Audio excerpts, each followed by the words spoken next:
Okay, so what we're gonna do today is we're going to take off the rear shock. This one is the passenger on a 2011 Nissan Versa. So it's one of the easiest jobs that you can do. It's very easy. You don't need a whole lot of tools to do it. You just need to know, what you're actually doing to remove it. So you can see there's oil here. That's a clear sign that this shock is no longer good. The other ways that you can notice if you don't see that is that it bounces. So you push down on it and kind of, when you're riding down the street, it continues to bounce. So that's going to be another sign that is probably a good indication that your rear shocks are bad. So I'm not going to waste time with having a video where I'm loosening bolts. So I've done all of that work. So there'll only be a few threads on each one that I'd have to do. In this case, there's only two. So if you look at the back, it's already almost off. So this is gonna be a 17, and I just cracked it with the wrench, and then I used a drill with a 3/8 bit on it. So that's what I'm gonna use to take that piece off, and we'll do that last. So we already got it for the most part all the way off. You'll see it in there. It's obviously not there anymore, so it's mostly out. And then you have to go on the inside, and there's gonna be this cap right here. So, wrong way. So it's gonna be right here. And then all you have to do is get a screwdriver, a flathead screwdriver, pop it off, and then you'll have another bolt in here. So on the top, it's flat, so you can use a different wrench to hold this still while you use another wrench, preferably a box end wrench, to get this lock nut off.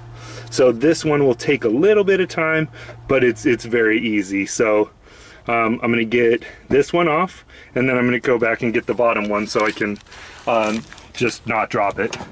So let's get some of this stuff out of the way here. And let's see about getting this in a position where you can actually see what we're doing here. Let's try right here.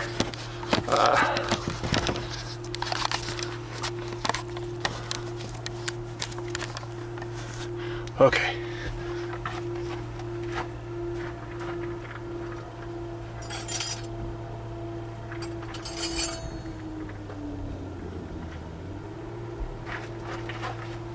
Not sure if this one was the... Okay, this one is 5/8. So basically what you would want to do, I just used a crescent because you don't need a lot of pressure on it, is to get it. Right now it's tied on it. So actually I'm moving, see how that nut is moving? So when it's really tight, you're not going to be able to move any of those. So you have to use this. I've already loosened it, so I'm going to my open end. And then I'm just kind of going like this and just working it.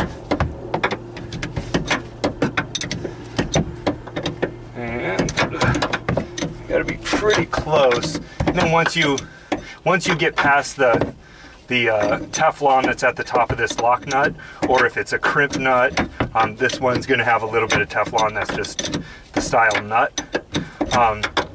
Once you get past that, then it's no longer gonna turn the whole shock.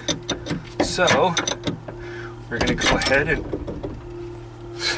so what happened, because it was off, so because it was off the ground, now the nut, or it's fallen all the way out of there. So when you buy a new one, it's most likely that you're gonna have a new rubber grommet. And this is just to help vibrations. It helps to kind of provide a barrier for noise and things like that. And then this metal piece, that you may or may not get a new one of. They may sell it separate. So just kind of keep an eye on it. If it's really chewed up, this one is not cracked. It's pretty pliable. It's still good rubbery, good rubber. So you should be fine just right there. And then go back to the outside. Okay. Now just kind of get this into a position that we can watch it. There we go. And then I'm just using, after I've gotten it off with the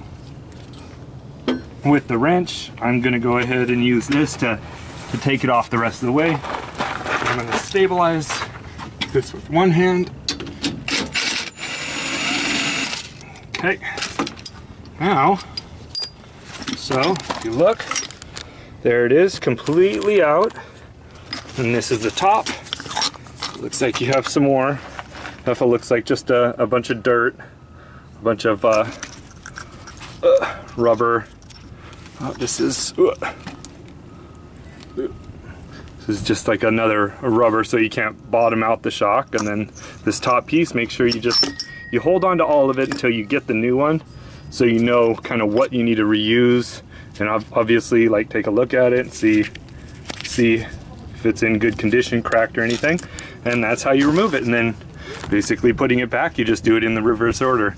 I would start with the top first, get that nut going, and then you can lift up the bottom swing arm here, which is very heavy because you have a spring. You may need a jack for it to get it to the right height, and then you can put your bolt in, and then you'll be done.